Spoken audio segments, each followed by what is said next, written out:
नमस्कार मैत्रिणींनो, बुल्सआय अकॅडमीमध्ये आपलं सर्वांचं स्वागत आहे। या व्हिडिओमध्ये आपण अंगणवाडी मुख्य सेविका म्हणजे पर्यवेक्षिका या पदासाठी जे एक्झाम होणार आहे त्या परीक्षेच्या दृष्टिकोनातून जो सिलेबस उपयुक्त आहे तो आपण या व्हिडिओमध्ये घेणार आहोत। यामध्ये आपण आज महिलाविषयक कायदे घेणार आहोत।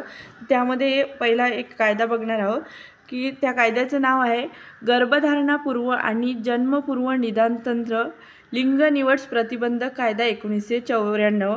हे विजयपथ पब्लिकेशन पुणे यांचे हे पुस्तक आहे आणि त्या पुस्तकातून आपण हा कायदा अभ्यासणार आहोत। यामध्ये संपूर्ण कलम ह्या कायद्याबद्दल दिलेले नाही, तर आपण त्या कलम आपण दुसऱ्या पुस्तकातून सुद्धा बघणार आहोत। ते पुस्तक पण नंतर तुम्हाला मी दाखवते। बघा, तर म्हणजे गर्भधारणापूर्व जन्मपूर्व निदान तंत्र लिंग निवड प्रतिबंधक कायदा 1994 याचा उद्देश काय आहे तर लिंग निवड रोखणे व गर्भधारणापूर्व व प्रसवपूर्व निदान तंत्राचा गैरवापर टाळणे आणि जन्मपूर्व लिंग तपासणीस आळा घालून स्त्री भ्रूणहत्या रोखणे हा त्यामागे उद्देश आहे। आणि हा कायदा केव्हाचा आहे ते 1994चा आहे। गर्भधारणापूर्व आणि जन्मपूर्व निदान तंत्र लिंग निवड प्रतिबंधक कायदा हा 1994चा आहे। आणि या कायद्याची अंमलबजावणी केव्हा झाली म्हणजे हा कायदा केव्हा लागू झाला तर 1 जानेवारी 1996ला। मग काय झालं 2003 मध्ये या कायद्यामध्ये सुधारणा सुद्धा करण्यात आलेली आहे। 14 फेब्रुवारी 2003 पासून त्या सुधारणा कार्यान्वित करण्यात आलेल्या आहेत। तर कायद्याची पार्श्वभूमी बघितलं तर म्हणजे कायदा हा तयार कसा झाला तर सर्वात आधी IPC 1860 म्हणजे भारतीय दंड संहिता 1860 मध्ये ही तरतूद होती। कोणती तर गर्भपात व तत्सम गुन्ह्याविरुद्ध शिक्षेची तरतूद म्हणजे आहे त्या ठिकाणी। मग जो 1978चा कायदा आहे IPC 1978 त्यामध्ये सरकारी दवाखान्यामध्ये गर्भलिंग परीक्षणाचा गैरवापर टाळण्यासाठी आदेश जारी। मग 1988ला महाराष्ट्र सरकारने 1988ला महाराष्ट्र जन्मपूर्व निदान तंत्र नियम कायदा पारित केला। आणि मग गर्भलिंग चिकित्सेविरुद्ध कायदा करणारे महाराष्ट्र हे पहिले राज्य पण आहे। मग हा पण प्रश्न महत्त्वाचा प्रश्न तयार होईल या ठिकाणी की गर्भलिंग चिकित्सेविरुद्ध कायदा करणारे देशातील पहिले राज्य कोणते आहे तर महाराष्ट्र असा त्याचा उत्तर होईल। मग नंतर 1994 सालामध्ये त्या कायद्याचे नाव काय करण्यात आलं गर्भजल व गर्भलिंग निदान तंत्र नियमन व गैरवापर प्रतिबंधक कायदा 1994 करण्यात आला। 2003 मध्ये सुधारणा करून कायद्याचे नवीन नाव करण्यात आले। तर ते कसं गर्भधारणापूर्व व प्रसूतीपूर्व निदान तंत्र लिंग निदान व प्रतिबंधक कायदा असे करण्यात आले। डॉक्टर सांबुजार्ज महिला सर्वांगीण उत्कर्ष मंडल आणि सेहत ही पण संस्था आहे। Centre for Inquiry into Health and Allied Teams असं त्याचं पूर्ण रूप आहे। तर यांनी 2000 साली सर्वोच्च न्यायालयात मांडलेल्या जनहित याचिकेवर निर्णय देताना मग 2003 मध्ये या कायद्यामध्ये सुधारणा करण्यात आली। तर गर्भलिंग म्हणजे काय तर या ठिकाणी सांगितलं आहे तर गर्भधारणेच्या किंवा प्रसूतीच्या आधी गर्भाचे लिंग जाणून घेणे आणि मुलीचा गर्भ असेल तर गर्भपात करणे म्हणजेच लिंग निवड होय। गर्भलिंग जाणून घेण्यासाठी कोणत्या यंत्राचा वापर केला जातो तर सोनोग्राफीच्या तंत्राचा वापर केला जात असते। त्यानंतर मग काय म्हणजे गैरसमज आहे जे बघणार आहोत आपण। गर्भलिंग निदानाबाबत काही गैरसमज आहेत ते इथं म्हणजे वाचून दाखवते।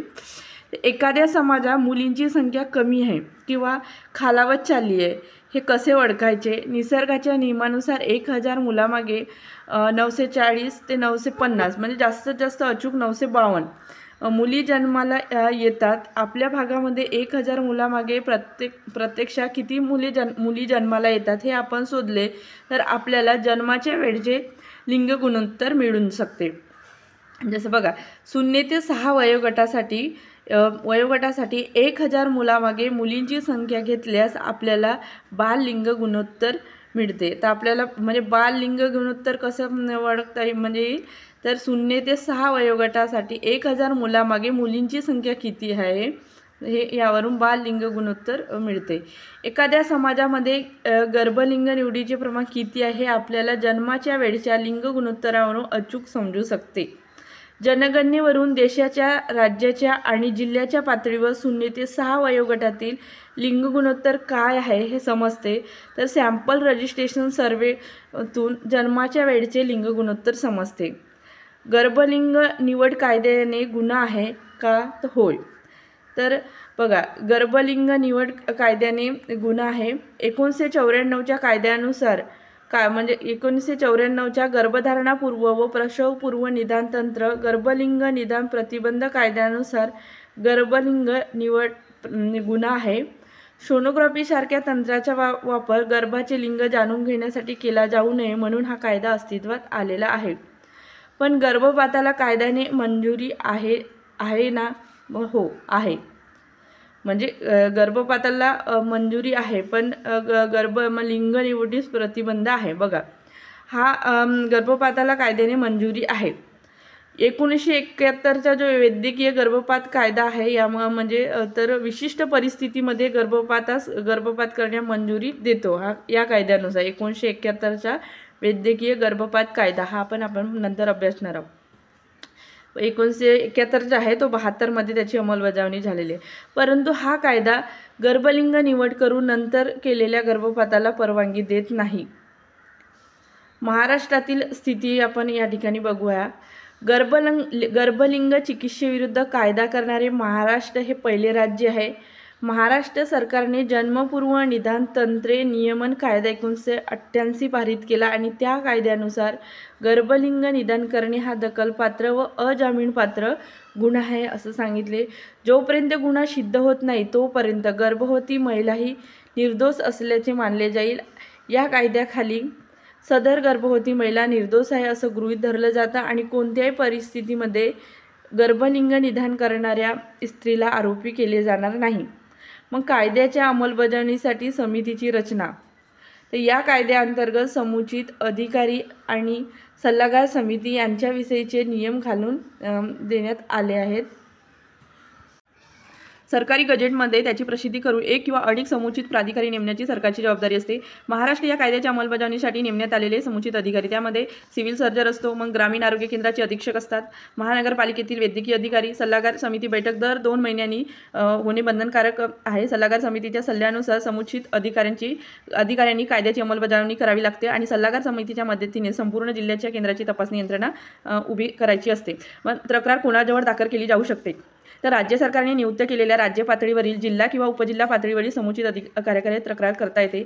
राज्य स्तरावर हेल्पलाईन कक्ष टोल क्रमांक दिलेला आहे. या ठिकाणी 180023 3444 हा आहे आणि राज्य स्तरावर संकेतस्थळाची निर्मिती पण आहे.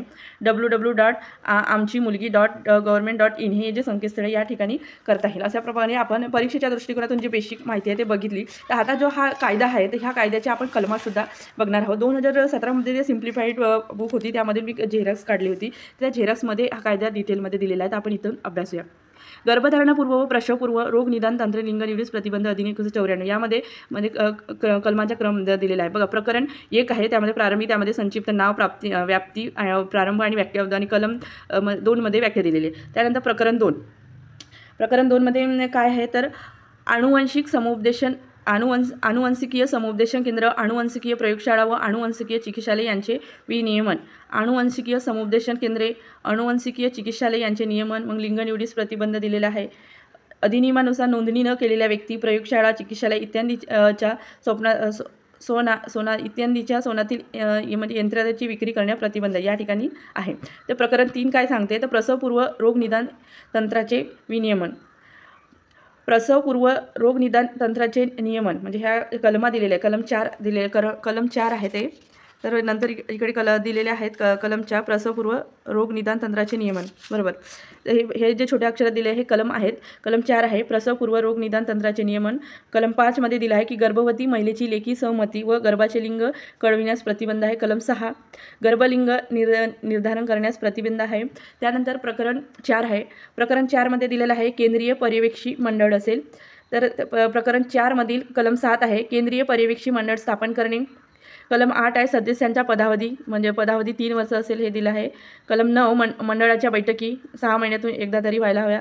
त्यानंतर कलम 10 रिक्त पदे इत्यादीमुळे मंडळाचे कामकाज विधिग्राह्य धरणार नाही. कलम 11 विशिष्ट प्रयोजनाकरता मंडळामध्ये व्यक्तीचा तात्पुरता सहयोग. कलम 12 मंडळाचे अधिकारी व इतर कर्मचारी यांची नियुक्ती. कलम 13 मंडळाचे आदेश व इतर सलेख यांचे अधिप्रमाण. आणि कलम 14 सदस्य म्हणून नियुक्तीसाठी अपात्रता.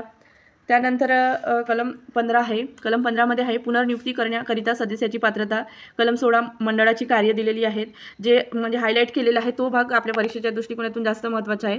तर बघा ह्या कायद्याच्या कलम 16 मध्ये मंडळाची कार्य दिलेली आहेत. आणि 16A मध्ये राज्य पर्यवेक्षी मंडळ व संघ राज्य क्षेत्र मंडळ गठीत करणे. मग प्रकरण 5 मध्ये काय आहे तर समुचित प्राधिकरण आणि सल्लागार समिती प्रकरण 5 मध्ये आहे. तर प्रकरण 5 मधील कलम 17 यामध्ये समुचित प्राधिकरण आणि सल्लागार समिती.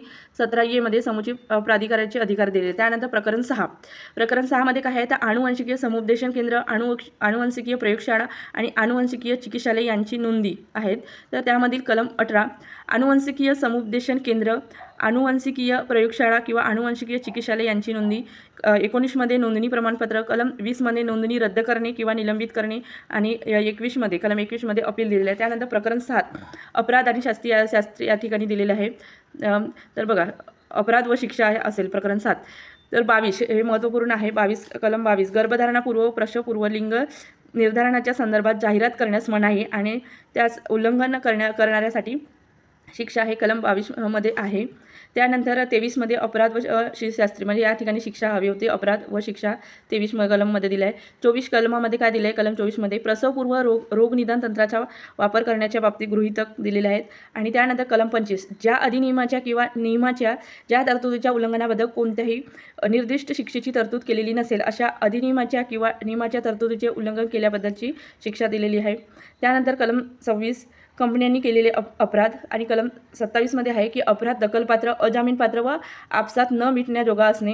आणि 28 मध्ये दिलेलं आहे अपराधाची दखल. त्यानंतर आहे प्रकरण 8 मध्ये काय दिलेले आहेत ह्या एवढ्या कलम आहेत. तर त्यामध्ये संकीर्ण म्हणजे ह्या बाबी आहेत. अभिलेख ठेवणे कलम 29. कलम 30 मध्ये अभिलेख इत्यादीची झडती घेणे व जप्ती करणे यांचा अधिकार. कलम 31 सद्भावनेने केलेल्या कृतीस संरक्षण.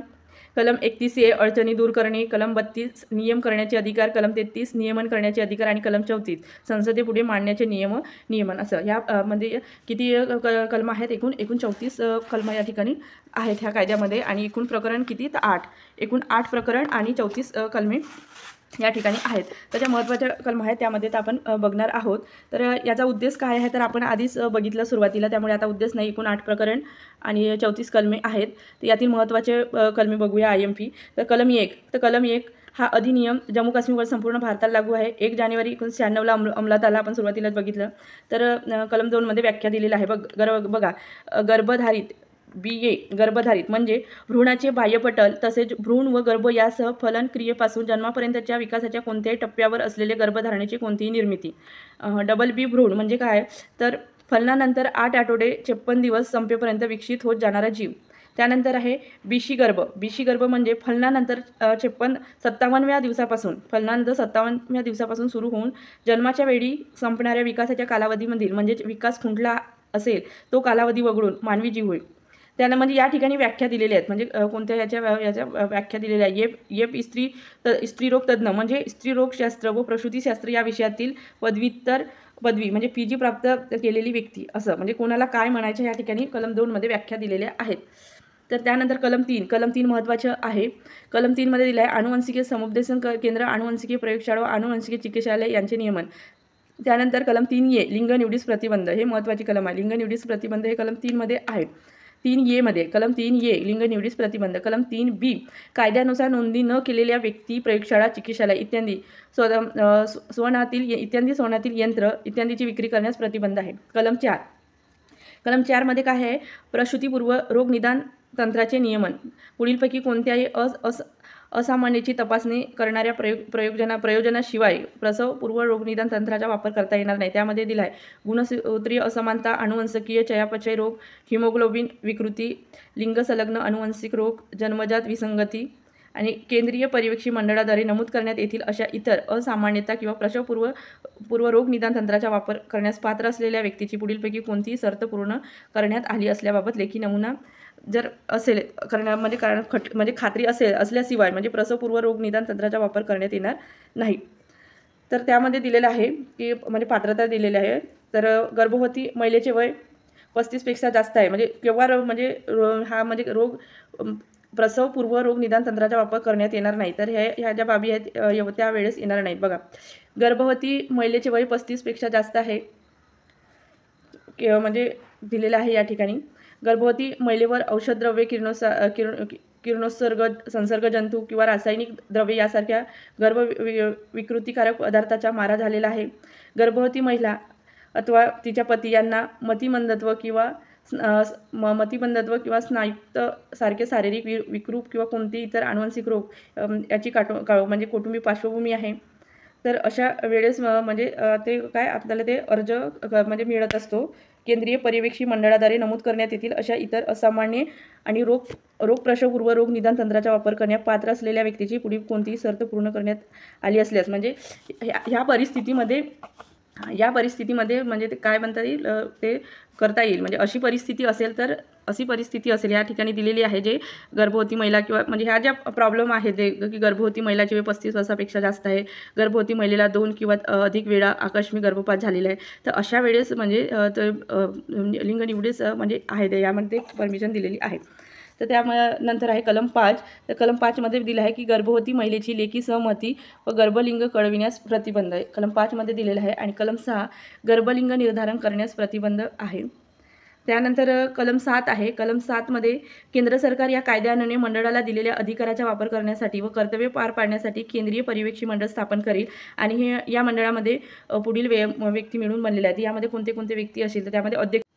कलम 21 मध्ये आपल्याला अपील दिलेलं आहे. 30 दिवसाच्या आत या आदेशाविरुद्ध म्हणजे कारवाई करावी लागते. त्यानंतर कलम 22 मध्ये जाहिरात करण्यास प्रतिबंध आणि कलम 23 मध्ये अपराध व शिक्षा दिलेली आहे. तर बघा, पहिल्या अपराधाबद्दल शिक्षा 3 वर्षापर्यंत कारावास आणि 10,000 रुपयापर्यंत दंड आणि नंतरच्या कोणत्याही अपराधाबद्दल शिक्षा किती 5 वर्षापर्यंत कारावास आणि 50,000 रुपयापर्यंत दंड आहे. आणि कलम 27 मध्ये काय आहे तर प्रत्येक अपराध हा दखलपात्र व अजामीनपात्र व आपसात न मिटण्याजोगा असेल असं त्या ठिकाणी सांगितलं आहे. तर कलम 28 मध्ये काय म्हटलं आहे तर या कायद्यानुसार कोणत्याही शिक्षापात्र अपराधी न्यायालयीन चौकशी केवळ महानगर दंडाधिकारी किंवा प्रथम वर्ग न्यायदंडाधिकारी करेल. आणि कलम 32 मध्ये म्हटलं आहे केंद्र सरकार नियम करेल. म्हणजे या अधिनियमाच्या तरतुदी पार पाडण्यासाठी केंद्र सरकार काय करेल नियम करेल. ह्या महत्त्वाच्या ज्या कलम आहेत त्या आपण या व्हिडिओमध्ये बघितल्या. हा कायदा महत्त्वाचा आहे, तुम्ही पण अभ्यासा. जर तुम्ही या चॅनलला नवीन असाल तर चॅनलला सबस्क्राईब करा आणि तुमच्या मित्रमैत्रिणीपर्यंत शेअर करा. धन्यवाद.